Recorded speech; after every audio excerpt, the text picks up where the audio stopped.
Uma petição protocolada lá na Procuradoria-Geral da República. Ela pede a prisão de um ministro do Supremo Tribunal Federal. E o motivo é chocante. Tortura.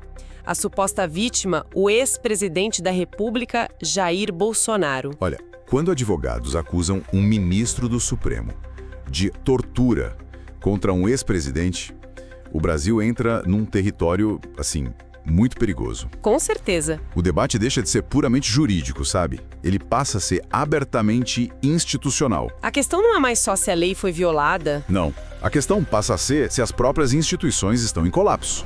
É um outro nível de crise. Antes de continuar, já curte esse episódio e se inscreve no canal Política Hoje, porque aqui a gente analisa política sem filtro e sem narrativa pronta.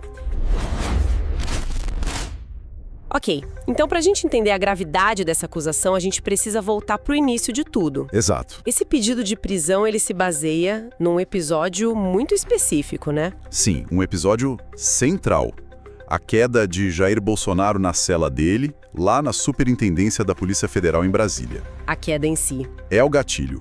Segundo os advogados que protocolaram o pedido, o Paulo Fari e o Felipe de Oliveira, o problema real começa depois da queda. E o que eles alegam? Eles alegam que o Bolsonaro teria permanecido mais de 24 horas sem atendimento hospitalar adequado. Mais de 24 horas? Isso. E o mais grave, isso teria ocorrido mesmo com uma recomendação médica expressa para a remoção dele. E já havia sintomas? Algum sinal de alerta? Sim, a petição fala em sintomas neurológicos. Quer dizer, não era uma situação trivial. O documento é claro ao dizer que essa negativa em transferir ele causou sofrimento físico e psicológico relevantes. Exato. A tese é essa. Mas a acusação vai além dessa negligência pontual. A narrativa que se constrói é muito mais ampla. Muito mais. Aliados e os próprios advogados, eles não descrevem o lugar como uma cela. Não, eles usam um termo muito forte. Salinha de tortura. É um termo pesado. E como eles justificam isso? As descrições são bem detalhadas, falam de um quarto fechado, escuro, úmido. E com barulho constante. Isso, barulho constante de ar-condicionado. Um ambiente que eles dizem ser totalmente inadequado para a saúde do Bolsonaro, que precisa de cuidados específicos, fisioterapia, acompanhamento intensivo. Então a alegação é que a permanência nessas condições, somada à negligência médica, configura uma violação contínua dos direitos fundamentais dele. E eles fazem um contraste para reforçar essa ideia, que eu achei bem interessante. Qual? Mencionam que o Bolsonaro tinha só um rádio de pilha para se informar. Enquanto, segundo a mesma fonte, membros de facções criminosas em presídios comuns têm acesso à televisão. Entendi. A narrativa que se constrói é de um tratamento deliberadamente degradante? Exatamente essa palavra. É para mostrar que ele estaria sendo tratado pior que um criminoso comum. Ok, então a acusação não é de um ato isolado, e sim de uma condição contínua de sofrimento. Mas como que isso se encaixa juridicamente como tortura? Porque a palavra é muito forte. É forte. A defesa usa um conceito-chave aqui: omissão estatal. Omissão estatal. A ideia é que o Estado, através dos seus agentes, falha de propósito em prover o cuidado devido. Não é uma falha acidental. Não. É uma falha que, segundo eles, impõe sofrimento. Por isso, os advogados classificam o caso como crime permanente. E flagrante delito contínuo. É daí que vem o pedido de prisão em flagrante. Exatamente. Porque se o crime é permanente, ele está acontecendo agora. E o crime de tortura, segundo a nossa legislação, é inafiançável. E qual é o papel da Procuradoria-Geral da República nisso tudo? Bom, a PGR, hoje chefiada pelo Paulo Gonet, é a instituição que tem que analisar o pedido. E qual a expectativa?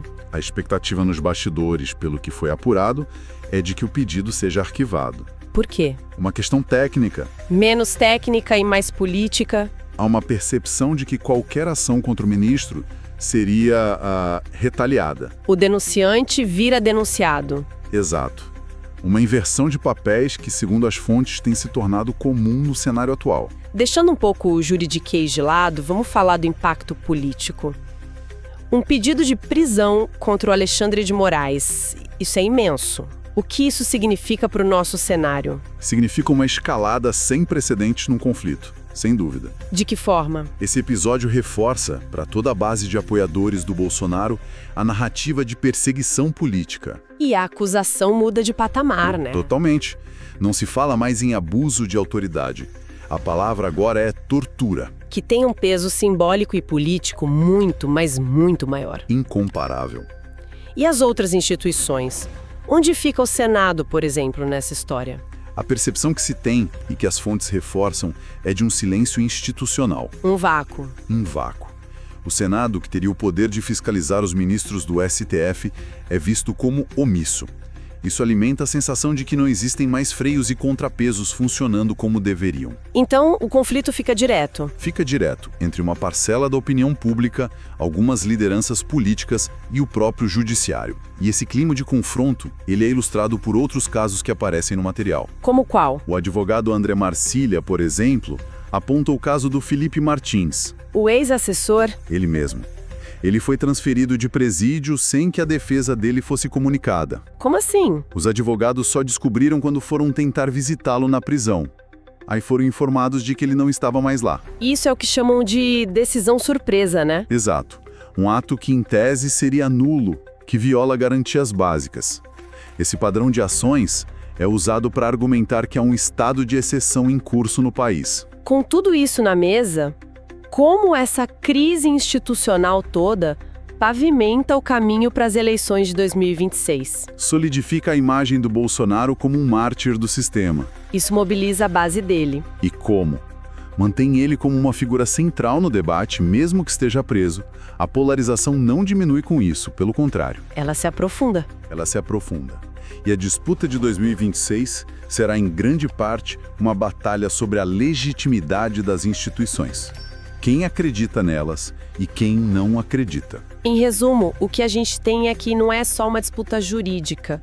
É uma acusação gravíssima de tortura contra um ex-presidente que eleva, e muito, a temperatura da crise institucional brasileira. De um lado, a gente tem a alegação de violação de direitos fundamentais. Do outro, o que é descrito como o silêncio e a inação de instituições que deveriam mediar esse conflito. E o resultado é esse clima. Um clima de tensão permanente entre o judiciário e uma parte bem significativa da sociedade. Fica a reflexão final, então. Quando a acusação deixa de ser abuso de poder e passa a ser tortura, o problema deixa de ser só político. E vira fundamentalmente institucional. Agora quero saber a sua opinião. Você acredita que Jair Bolsonaro teve seus direitos violados? Comenta aqui embaixo.